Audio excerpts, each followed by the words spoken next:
Avery had always been the easy target. William mocked her in front of the crew, questioned her competence, and treated her as if she were beneath him.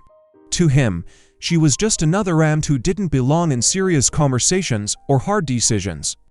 Avery absorbed the humiliation in silence, her jaw tightening, her hands steady even when her pulse wasn't. She never defended herself, never explained where she came from. Then came the call that changed everything. A wounded Navy SEAL commander was brought in, his face swollen, blood drying along his brow. As Avery approached to assess him, he straightened as much as his injuries allowed and raised his hand in a sharp, unmistakable salute. He knew her, he respected her, he recognized her experience and her history among the SEALs. In that moment, William froze, his expression empty, unable to process what he was seeing. From that day on, nothing was the same. The truth about Avery's past spread quickly, and with it came a shift in the balance of power. William realized too late that the woman he had tried to break was never weak, she had simply been restrained. Avery understood it as well. She no longer had anything to lose, and that clarity sharpened her resolve. Quietly, methodically, she began to move, not with rage, but with purpose. Every action was controlled, every decision calculated. What followed was not loud or reckless, it was precise. And the deeper you look, the more you realize this story isn't just about humiliation or revenge, but about respect, identity, and the moment when silence ends. But before we continue, take a moment to subscribe to the channel. Now, let's understand how this story really began. The alarm at Station 47 detonated the night at exactly 03:00, a metallic howl that cut through sleep like shrapnel. Red lights snapped on, boots hit concrete. Avery Bennett was already moving. She pulled her jacket on in one smooth motion, fingers precise, automatic.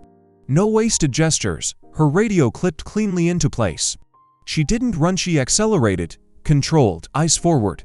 Beside her, William Barrett emerged slower, stretching his shoulders as if the call were an inconvenience rather than an emergency. "Try to keep up, Bennett," he muttered, not bothering to lower his voice. His mouth curled as his gaze flicked over her frame. "This isn't a yoga studio." Avery didn't react. No tightening of the jaw, no glance back, just the quiet click of her gloves snapping into place as she climbed into the ambulance.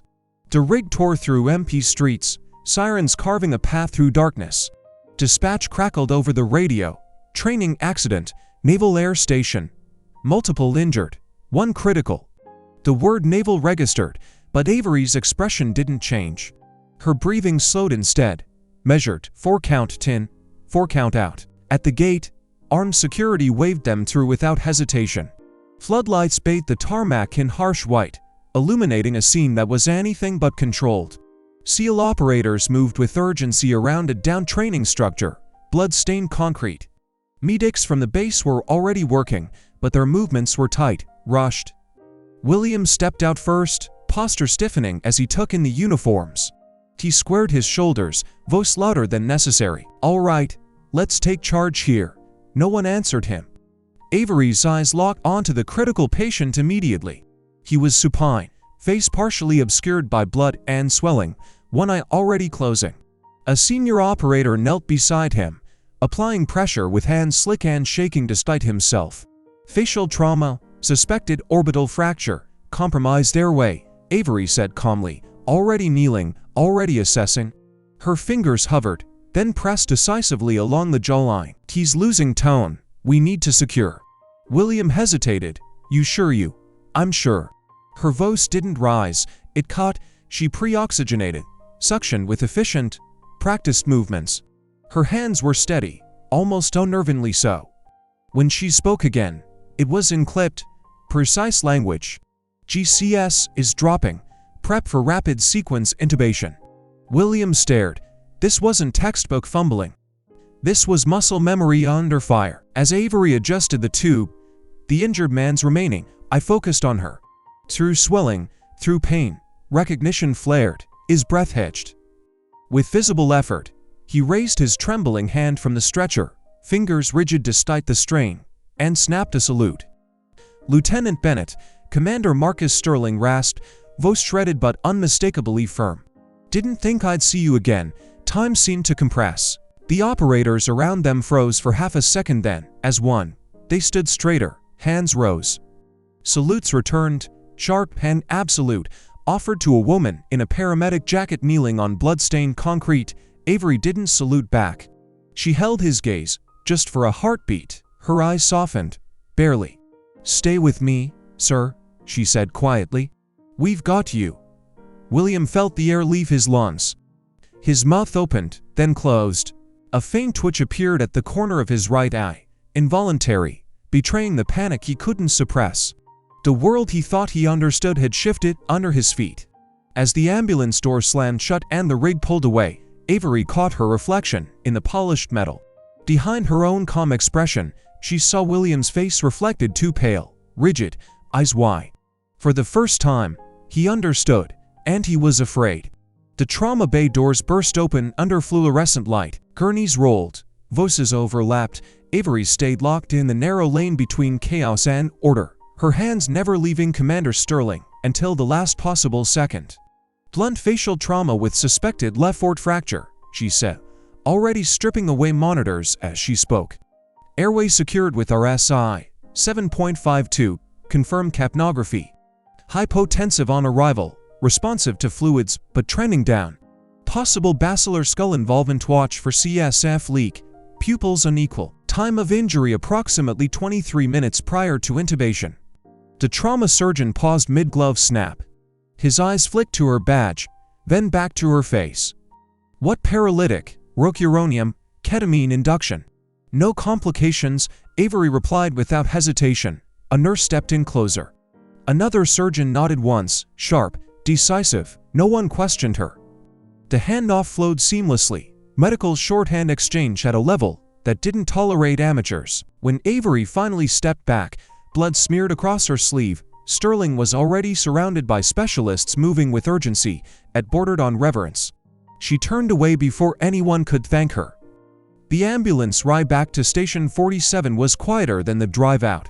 The sirens stayed off, city lights slid past the windows in long, muted streaks. William sat rigid in the passenger seat, jaw clenched so tight the muscle twitched beneath his skin. He stared straight ahead, hands locked together, knuckles pale. Avery sat in the back, cleaning her equipment with meticulous care. Each wipe was slow, deliberate. The only sound was the soft rasp of gauze against metal. No one spoke. At the station, the bay doors lifted with a familiar mechanical groan. Before Avery could hang her jacket, Chief Rodriguez appeared at the edge of the floor. He didn't raise his voice. He didn't need to. "Bennett, my office." The door closed behind them with a quiet finality. Rodriguez didn't sit. He leaned against his desk instead, arms crossed, studying her like a man recalibrating a long-held assumption. "I got a call from Naval Command," he said. Direct, not a courtesy one. He paused, watching her face for any reaction. There was none. They were explicit. "About your performance, about your record." He opened a file. Pages rustled. "Silver Star, combat designation, prior commission." His brow furrowed slightly. "You never disclosed this." Avery met his gaze evenly. Her breathing stayed slow. "I disclosed what was required." Rodriguez exhaled through his nose. "Why hide it?" "I didn't hide it," she said. "I compartmentalized it. A beat.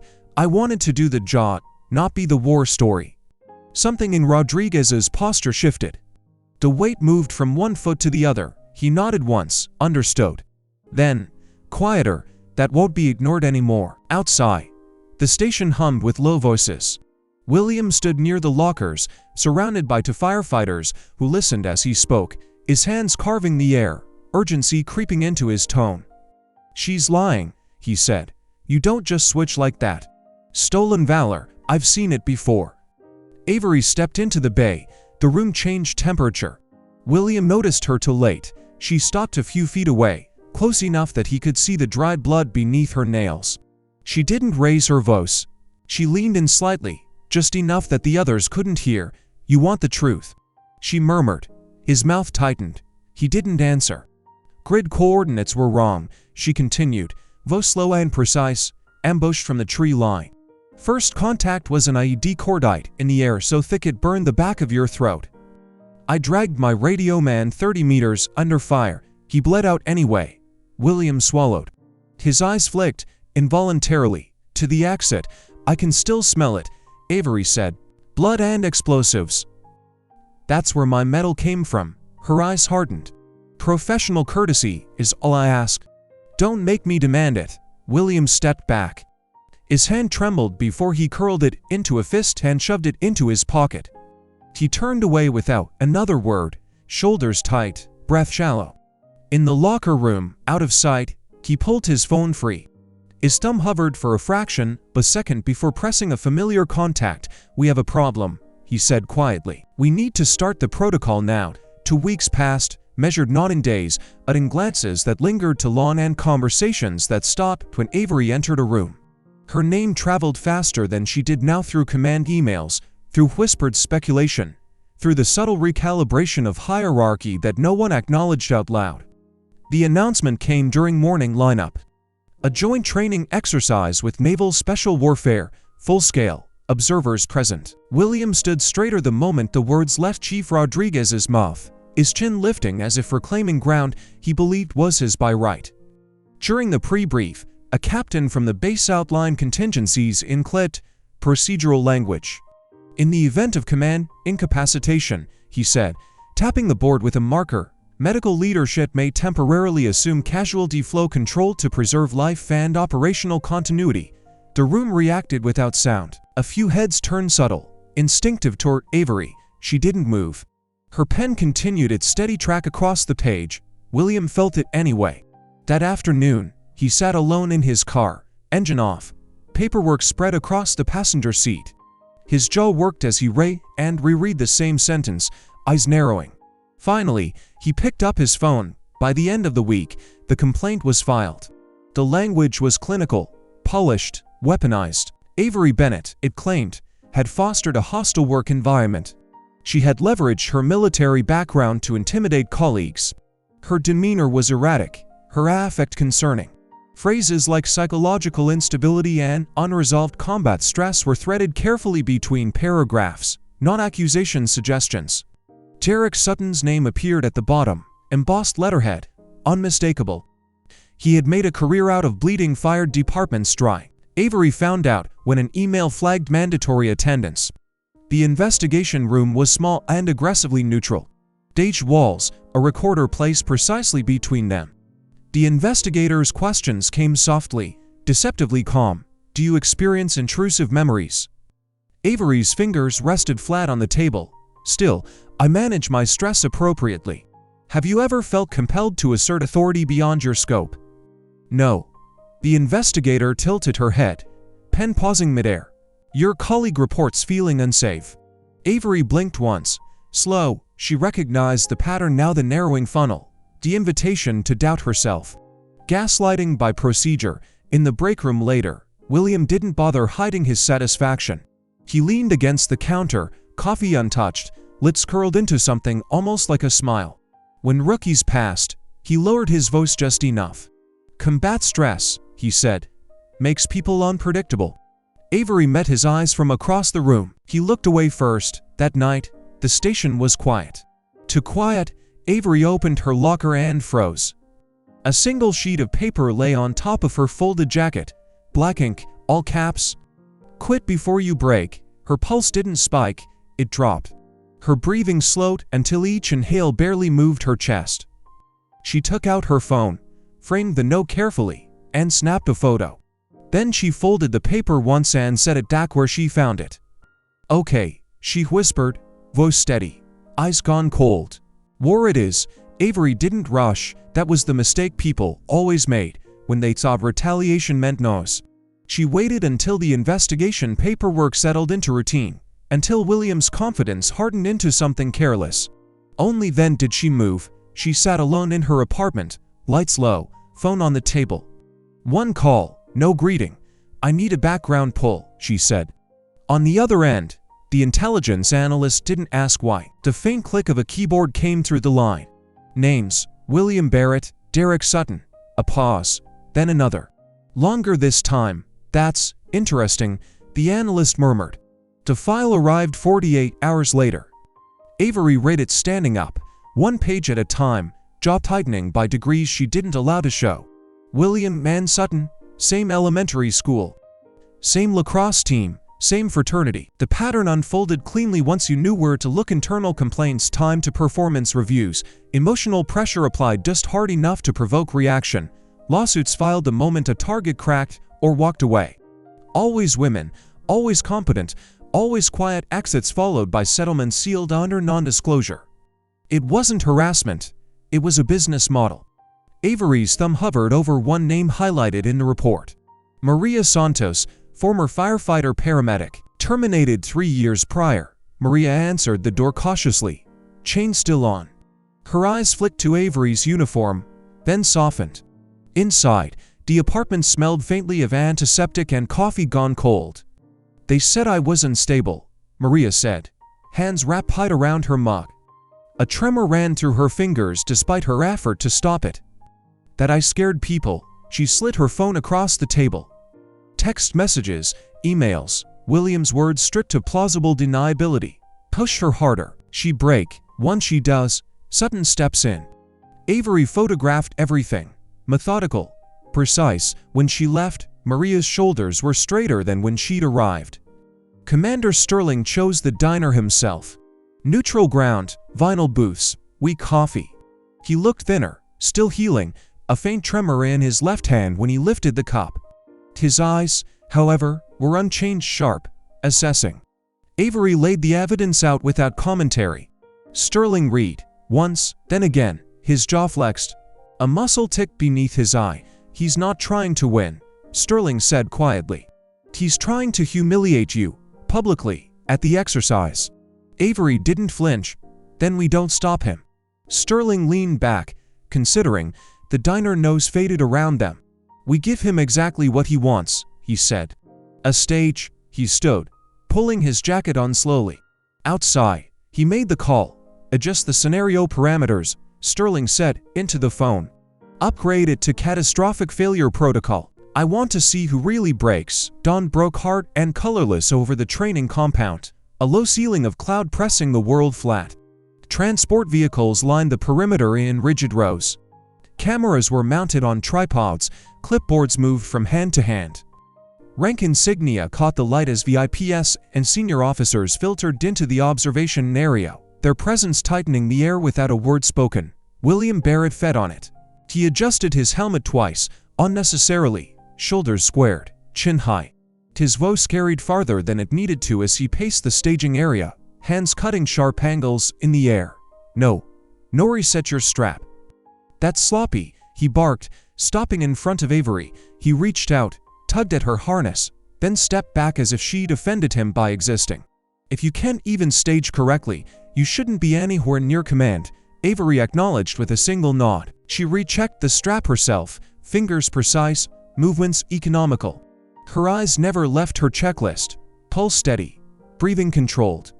William glanced toward the tower, where Derek Sutton stood among the observers, legal pad already open. Sutton met his gaze and gave the faintest nod. Encouragement, permission, see? William said loudly, turning to the nearby crew. She's a mute, can't handle the pressure. A couple of nervous chuckles surfaced and died quickly. No one met Avery's eyes. She continued, her checks, tourniquet sealed, airway kit stage, radio frequencies confirmed. Each action was quiet, disciplined, unremarkable in the way competence often was. Around the perimeter, SEAL operators watched. They didn't intervene. They didn't whisper. They simply observed, eyes tracking William's theatrics with cold precision. One operator's jaw tightened. Another adjusted his gloves, knuckles whitening for a moment before relaxing. They were waiting. They always did. The scenario briefing concluded. Positions were assigned. William claimed the center, basking in the visibility. Avery was placed just behind him, close enough to be corrected, far enough to be blamed. Minutes stretched. The wind carried the smell of dust and fuel. A helicopter thumped somewhere beyond the ridge. William wiped his brow, adrenaline bleeding into performance. He laughed again. To lad, remember, Bennett don't improvise. That's how people get hurt. Avery didn't respond. Then the alarm hit. Not the standard drill tone. This one was lower, longer. It vibrated through bone. The loudspeakers crackled. Scenario update. The voice announced. Mass casualty. Command structure degraded. A beat of silence. William's smile faltered. From the observation tower, Commander Sterling stood at the rail, one hand resting on the metal, the other still bandaged. His eyes found Avery across the compound. He gave a single, almost imperceptible nod. The trap was set. The drill shattered without warning. Flashbangs detonated along the perimeter, concussive force rolling through the compound in overlapping waves. White light burned across retinas, smoke canisters ignited simultaneously, thick gray plumes swallowing the kill zone in seconds. The carefully staged calm of the exercise evaporated, replaced by screaming raw, panicked, convincing enough to spike heart rates before reason could intervene. Role players went down hard. One clutched his leg, howling. Another crawled blindly through the smoke, fingers scraping at gravel, blood packs rupture and spilling dark across his uniform. The soundscape became chaos alarms, shouted fragments, overlapping radio traffic stepping on itself. William's hand tightened around his radio. He brought it up once, lowered it, brought it up again. Hold on, he said, voice cracking just enough to betray him. His eyes darted left, then right, trying to assemble a picture that refused to form. Casualty cards stacked faster than he could process. His mouth opened, closed. The muscle under his eye began to twitch, rapid and uncontrollable. Smoke brushed past his knees, turning him into a silhouette without substance. No orders followed. The vacuum lasted less than a second. Avery stepped forward. It wasn't dramatic. No announcement, no confrontation. Just a subtle realignment, feet planted wider, shoulders square, spine straightening as if an internal switch had flipped. The quiet paramedic vanished, replaced by something older and far more dangerous. Her breathing settled into a combat rhythm. Her gaze cut through the haze, mapping terrain, prioritizing movement. She tugged the radio from William's slack hand. "This is Bennett," she said. Her voice was level, unhurried. Medical lead assuming casualty control. No one questioned it. Alpha team, secure the left sector. Hard perimeter, she continued. Bravo, establish triage. Vector 4, expect airway compromise and blast injuries. Charlie, litter teams inbound, move now. The response was immediate. Operators broke from cover without hesitation, bodies moving with purpose, radios crackling with crisp acknowledgments. The chaos didn't vanish, but it bent. It organized itself around her voice. Avery was already kneeling beside the first casualty, hands gloved and sure, assessing with rapid efficiency. "Tourniquet high and tight," she ordered, not looking up. "Tag red. Prep for extraction." William stood where he was. Smoke curled around him, reducing his outline to something thin and irrelevant. He tried to speak again, but the radio traffic had moved on, his frequency drowned out by competence. No one looked at him. No one waited. A SEAL lieutenant sprinted through the haze, shoulder clipping William hard enough to stagger him back a step. The lieutenant didn't apologize. He didn't even glance over. He skidded to a stop in front of Avery, breath controlled despite the sprint. "Orders, ma'am." Avery didn't hesitate. She pointed. He moved. William watched it happen, the transfer of gravity. The shift of authority, felt himself pushed to the margins of his own station. The smoke thinned just enough for him to see it clearly. He hadn't been overruled. He'd been erased. The siren shifted, tone long, descending, unmistakable, all clear. Smoke dissipated in slow ribbons, revealing the aftermath of controlled destruction. Role players stopped screaming. Medics reset equipment. Radios went quiet, one channel at a time. The exercise was over, but the tension didn't release. It condensed. William found his voice again the moment the nose died. "This is unacceptable," he shouted, stepping forward, face flushed, finger stabbing the air toward Avery. She violated chain of command. She went rogue. "I want this documented. I want her written up now." His voice echoed across the tarmac, brittle at the edges. He scanned the observation tower, searching for support, for Sutton's familiar outline. His chest rose too fast. He wiped sweat from his upper lip with the back of his hand, smearing dirt instead. No one responded. Boots hit the metal stairs of the tower, measured, deliberate. Commander Sterling descended first. His posture was still stiff from injury, but his presence altered the geometry of the space the moment he stepped onto the ground. Behind him came the base admiral, expression carved from stone, and Chief Rodriguez, jaw set, eyes forward. Sterling stopped at the center of the circle. He didn't raise his voice. "Before we discuss paperwork," he said, "we're going to review performance." A technician rolled a portable monitor into place. Sterling nodded once. The footage began. Bodycam video filled the screen. Smoke, screaming, disorientation. William appeared first, frame center, radio in hand. The image lingered. His mouth moved. No orders came. The twitch in his eye was unmistakable. Magnify on the large display. Then Avery entered frame. The contrast was brutal. Her voice cut through the chaos, steady and precise. Commands issued, teams moving, casualties stabilized. The footage ran uninterrupted, documenting leadership reasserting itself where it had failed. William's shoulders sagged a fraction with each passing second. His lips parted, but nothing came out. Sterling nodded to Rodriguez. "There's more," the chief said. Another recording played. This one had no image, only sound. Clear, unforgiving. "We just need her to snap," William's voice said, distorted only slightly by compression. "Once she does, Sutton steps in." The words hung in the air. No one shifted. No one cleared their throat. Even the wind seemed to pause. William's face drained of color. His jaw worked, teeth clicking once before he caught himself. He turned toward Sutton's position on the observation deck. Too late. Sutton was already moving slow, controlled, trying not to draw attention as he slid his notepad under his arm and angled toward the stairs. His expression remained neutral, professional, almost bored. He made it 3 steps. 2 security personnel stepped into his path without a word. Sutton stopped. The dismantling had begun. Station 47 felt smaller that afternoon, as if the walls had shifted inward by a few inches. Conversations died mid-sentence when William passed. Lockers closed more softly than usual. Even the familiar hum of the apparatus bay seemed subdued, restrained. William was summoned without ceremony. Office.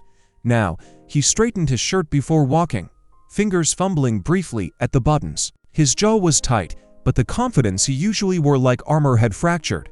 The tick at the corner of his eye had returned, persistent, betraying the effort it took to keep his expression neutral. Inside the office, the air was dense. HR investigator Van sat at the table, posture immaculate, a legal pad aligned perfectly with the edge. Her pen rested parallel to the margin, untouched. Maria Santos sat beside her, hands folded in her lap. She didn't look at William. She didn't need to. Chief Rodriguez stood near the window, arms crossed, gaze fixed somewhere beyond the glass. Vance began without preamble.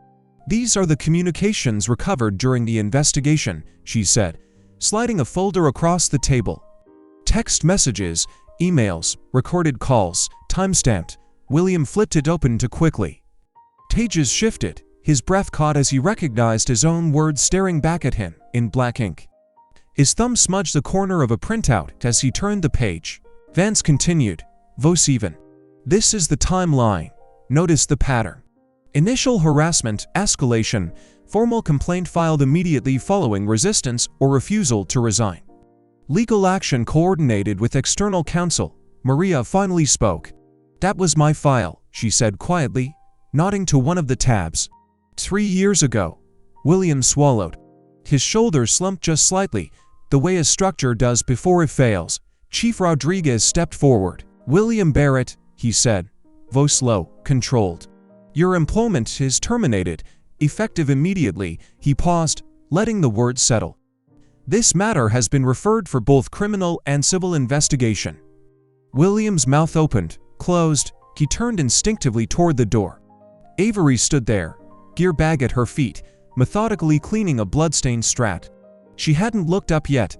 "Avery," William said, voice breaking through its own restraint. He took a step toward her before stopping himself.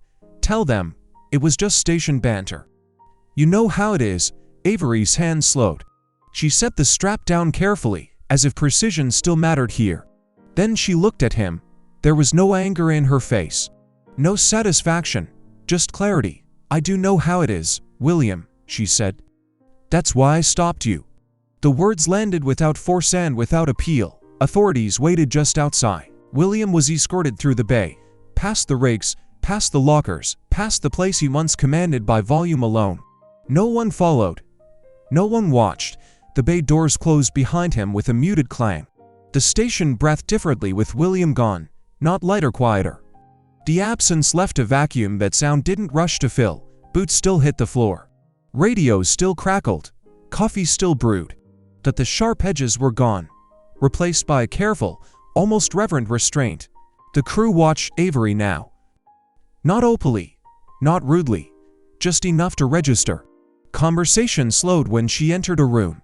Laughter softened, then resumed a beat too late. A rookie adjusted his posture when she passed, then frowned at himself for doing it. Avery felt the space widen around her like an invisible buffer. She hated it. She cleaned gear longer than necessary, rechecked inventory that didn't need it, focused on tasks that required her hands so she wouldn't have to think about where to put herself. Leadership had a weight she hadn't volunteered for and couldn't shrug off.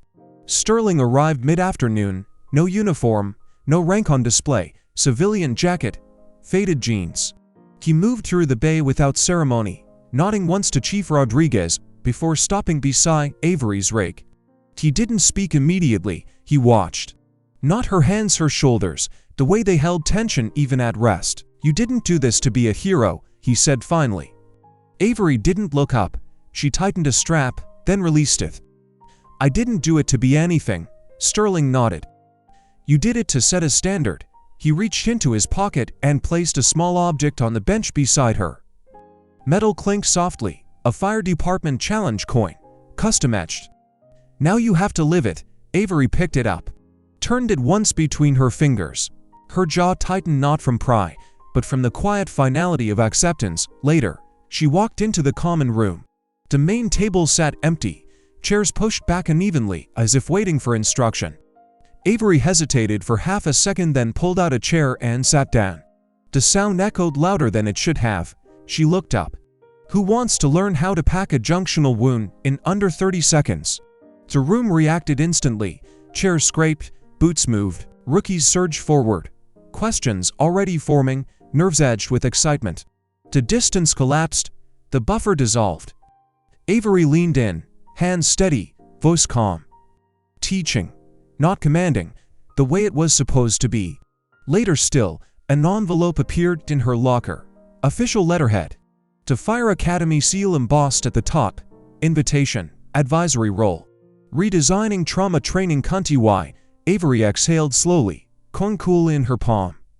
6 months changed the rhythm of the place. The training yard was alive before sunrise, cones laid out with mathematical precision, mileage kits staged in neat rows, radios tested and clipped. Avery moved through it all without haste, clipboard tucked under one arm, eyes catching details others missed. A strap twisted the wrong way, a tourniquet staged too low. She corrected them with a gesture, a word. Never raised, never wasted.